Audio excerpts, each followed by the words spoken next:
રાજકોટથી માહિતી કે જ્યાં અગ્નિકાંડ બાદ હવે ફાયર વિભાગમાં ઉથલપાથલ યથાવત છે। વધુ એક ઉચ્ચ અધિકારી રાજીનામું આપી દીધું એ પ્રકારના સમાચાર મળી રહ્યા છે। મનપાના incharge chief fire officer Amit દવેએ રાજીનામું આપ્યું છે। ટીઆરપી અગ્નિકાંડ બાદ ફાયર ઓફિસરનું ચાર્જ સંભાળવા કોઈ જ તૈયાર નથી। મહાનગરપાલિકાના એક પછી એક અધિકારીઓ ત્યારે રાજીનામું આપી રહ્યા છે। અત્યાર સુધીમાં 15 અધિકારીઓ રાજીનામું આપી ચૂક્યા છે। અમિત દવેએ જવાબદારીમાંથી મુક્તિ માંગી હતી। 90 દિવસમાં રાજીનામું મંજૂર ન થાય તો આપોઆપ થશે ફરજ મુક્ત। અમારા સંવાદદાતા રોનક આ બાબતે પૂરી જાણકારી આપી રહ્યા છે। જી રોનક। જી, જ્યારથી ટીઆરપી ગેમ ઝોન અગ્નિકાંડ બન્યો 4 થી 5 મહિના થઈ ગયા।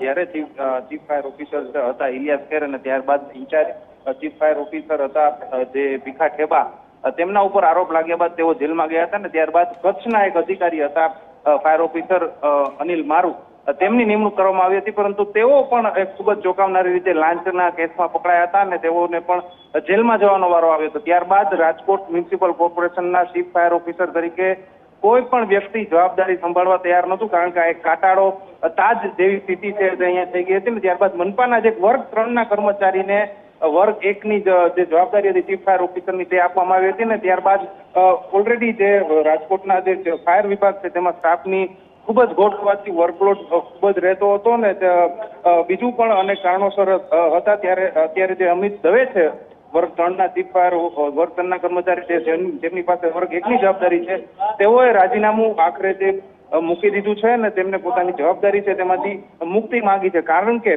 વર્કલોડ ખૂબ વધી જાય છે, જે કર્મચારીઓ છે તેમની પણ ખૂબ જ ઘટ છે ને તેમના કારણે તેમને સરકારી નોકરી જેવી જે છે તેમાંથી પણ રાજીનામું મૂકવાની ફરજ છે તે પડી છે। એના ઉપરથી સ્પષ્ટ અંદાજો લગાવી શકાય છે કે તે પ્રકારનું વર્ક પ્રેશર છે તે મનપાના ફાયર વિભાગમાં રહેલું છે ને સૌથી મોટી વાત એ છે કે મનપાના ફાયર વિભાગમાં કોઈ પણ વ્યક્તિ છે તે ચીફ ફાયર ઓફિસર તરીકેની જવાબદારી સંભાળવા અત્યારે તૈયાર નથી। હવે આગળ જોવાનું રહેશે કે હવે મનપામાં ચીફ ફાયર ઓફિસર તરીકે કોની નિમણૂક કરવામાં આવે છે। બિલકુલ રોનક, આભાર આ જાણકારી બદલ। તો અત્યાર સુધીમાં 15 જેટલા અધિકારીઓ રાજીનામું આપી દીધું છે। કોઈ પણ જવાબદારીમાં તે અત્યારે તૈયાર નથી।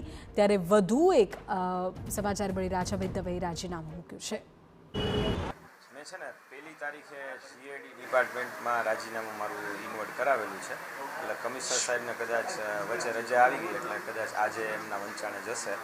અને રાજીનામું આપવાનું કારણ મેઇન તો મને પોતાને તબિયત સારી નથી રહેતી। મને બીપી, ડાયાબિટીસ, કોલેસ્ટ્રોલ એવું બધું થોડું આવી ગયું છે। બીજું મારા ફાધર હમણાં એક્સપાયર થઈ ગયા, 15-17 દિવસ જેવું થયું છે, એટલે ઘરે મમ્મીની તબિયત પણ સારી નથી રહેતી।